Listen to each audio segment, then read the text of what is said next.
Our top story this evening, Kennedy Space Center bracing for big changes as President Trump is proposing steep cuts to NASA. Among other things, the plan would phase out the Artemis missions to the moon. Craig Patrick is here to show us what it could mean for our space program and much of our local economy. Craig. Well, the White House plan, and it's a plan at this point, would keep the Artemis 2 mission to fly around the moon like Artemis 8 mission did back in the 1960s, Apollo, and the Artemis 3 mission to land astronauts back on the moon, but then go in a very different direction from there, and that could lead to job cuts here in Central Florida that some, in fact, had been warning about for months. Cuts or terminating the program would set us back decades and lead to an exodus of space talent leaving Central Florida. President Trump accelerated the Artemis moon program in his first term, but now plans to shift NASA's focus from colonizing the moon to placing a greater emphasis on exploring Mars. To that end, his proposed budget scraps the Space Launch System, or the SLS. Now, this rocket had run over budget, and calls for its elimination are no big surprise.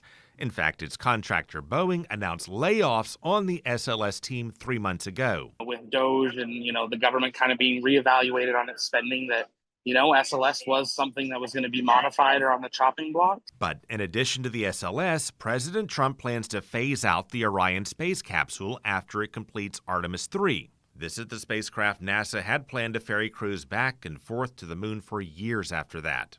The plan was to build a permanent moon colony and mine ice beneath the lunar surface as a source of water and fuel through solar-powered electrolysis to turn the moon into a launching pad to Mars. And this idea also involved building a docking station for Orion that would orbit the moon. It's called Gateway, and Trump is calling to end that project as well. We're sort of like in the situation where we knew the shuttle was ending.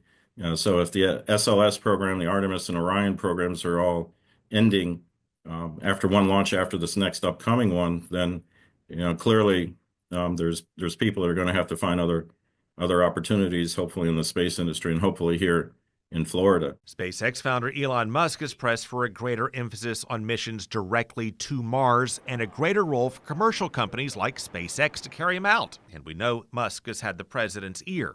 We don't yet know whether federal lawmakers will approve the president's proposed changes or where exactly they'll lead if they do. And of course, that may depend on how, or specifically when, a commercial option like Blue Origin's New Glenn rocket or SpaceX's Starship might be ready and able to replace SLS and Orion. And the White House, meanwhile, says that commercial systems would be cheaper, more cost-effective, and could support more ambitious missions down the road to the moon and beyond. For perspective, NASA's current budget is nearly $25 billion. President Trump wants to cut that down to $18.8 billion for the next fiscal year. Lloyd? Yeah, a lot of people will be watching this critical events here on the Space Coast and all across Central Florida. Craig, thanks very much.